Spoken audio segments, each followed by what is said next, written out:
Durante más de 60 años, los contratos de alquiler en la República Dominicana han estado regidos por una maraña de normas fragmentadas, obsoletas y muchas veces contradictorias. Desde la Ley 4314 de 1955, pasando por el Decreto 4807 de 1959, hasta prácticas informales que han marcado la relación entre propietarios e inquilinos, el país ha carecido de un marco legal moderno, unitario y equilibrado para este tema esencial. La iniciativa 08612-2020-2024, conocida como el Proyecto de Ley General de Alquileres de Bienes Inmuebles y Desahucios, representa el intento más estructurado del Congreso Nacional para unificar, modernizar y dotar de seguridad jurídica al mercado inmobiliario en materia de arrendamiento. Uno de los objetivos declarados del proyecto es fomentar el desarrollo de complejos habitacionales de alquiler y atraer inversión nacional y extranjera. La ley garantiza que un contrato registrado sea ejecutable y protegido judicialmente, lo que reduce riesgos para desarrolladores. Pese a sus avances, varios artículos presentan elementos que podrían desincentivar el alquiler formal, generar burocracia y crear nuevas zonas grises jurídicas. Con 45 artículos organizados en 9 capítulos, esta ley busca reordenar todo lo relativo a contratos, garantías, desalojos, obligaciones mutuas y derechos fundamentales en una sociedad en transformación. Pero ¿consigue realmente equilibrar el sistema o introduce nuevas cargas y vacíos legales? El artículo 12 de la iniciativa establece el plazo de alquiler y afirma que será determinado por las partes. Este plazo se estipulará en el contrato y se prorrogará de forma automática cuando las partes no hayan manifestado su voluntad de no renovar dentro de los plazos que les confiere esta ley. El inquilino que decida terminar anticipadamente el contrato deberá pagar al propietario el 20% del valor restante del contrato como penalidad según el artículo 14. Pero la gran pregunta es si esto es justo. Asegura ingresos al arrendador, pero no contempla excepciones por causas humanitarias o de fuerza mayor, y además puede desincentivar a inquilinos responsables de firmar contratos formales. La ley autoriza a familiares del inquilino a subrogarse automáticamente en el contrato sin necesidad de juicio sucesorio el derecho. En este orden, cónyuges, parejas de hecho, descendientes, ascendientes, todos protegen el derecho a la vivienda, especialmente en familias vulnerables, pero también limita la capacidad del propietario de recuperar su inmueble en tiempo razonable. El proyecto en su artículo 19 al 24 comprende el capítulo 4 y habla de la prestación y aplicación de los valores en el inquilinato. Propone que toda garantía entregada por el inquilino, mínimo una mensualidad, deberá ser depositada en el banco de reservas dentro de los 30 días de firmado el contrato. Este depósito debe acompañarse de una copia del contrato y ser administrado por la misma entidad bancaria. Algunos problemas prácticos se presentan en el contexto de la ley, como exceso de formalidad para pequeños propietarios, pérdida del control inmediato sobre la garantía. Para usarla se requiere una constancia legal del inquilino o una decisión judicial. Acumulación de penalidades, 20% por cada mes de retraso durante 5 meses, luego el 1% indefinido hasta completarse. El proyecto también presenta consecuencias posibles. Muchos propietarios optarían por seguir alquilando en la informalidad,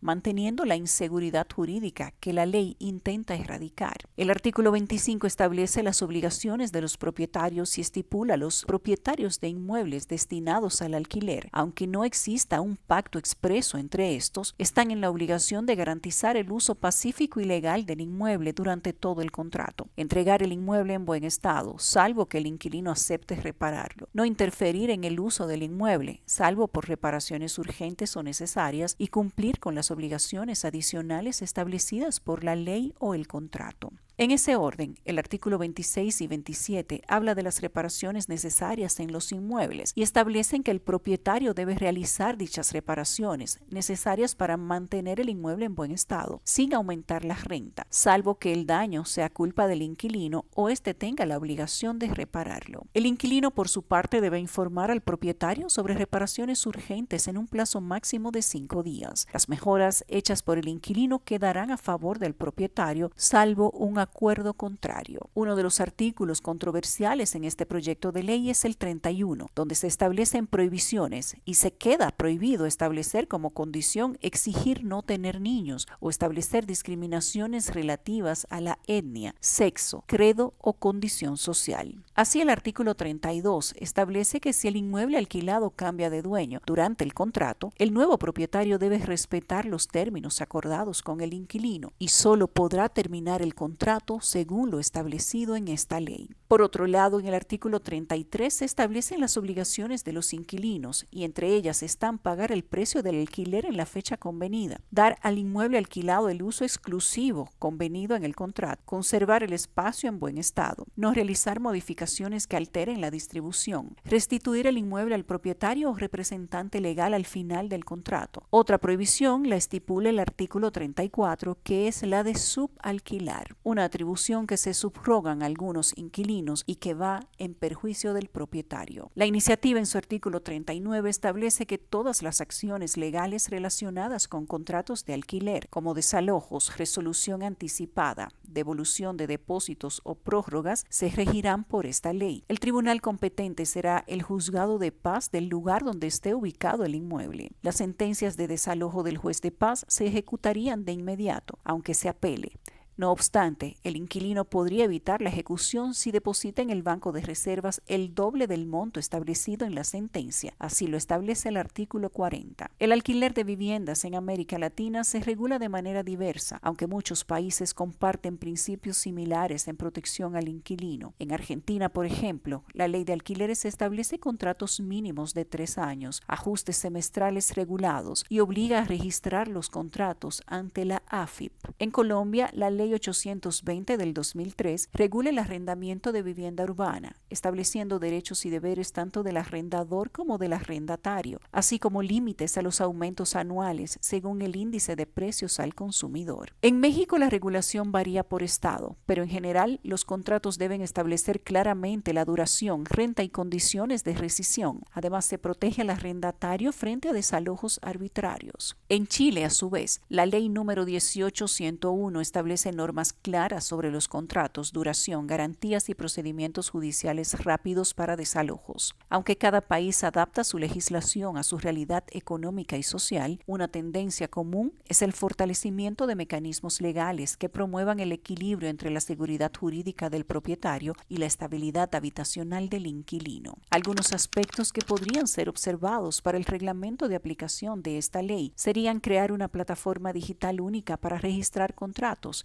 evitar trámites presenciales y reducir corrupción, establecer juzgados especiales de inquilinato o procedimientos sumarios dentro de los juzgados de paz, autorizar fianzas de cumplimiento a través de aseguradoras como alternativa al depósito bancario, incluir exoneraciones humanitarias a la penalidad del 20% en caso de rescisión por causa mayor. La iniciativa, que fue aprobada en la Cámara de Diputados el pasado miércoles 25, tiene el potencial de convertirse en una piedra angular del derecho inmobiliario dominicano. Su promulgación, sin embargo, no bastará. Se necesita voluntad política para reglamentarla correctamente, inversión en institucionalidad y una campaña de educación ciudadana. El reto no es solo legal, es cultural. Cambiar la lógica de desconfianza entre propietario e inquilino y sentar las bases para un sistema justo, eficiente y funcional. La República Dominicana tiene la oportunidad de pasar del caos informal al orden contractual, pero el éxito, como siempre, depende no del papel, sino de la ejecución.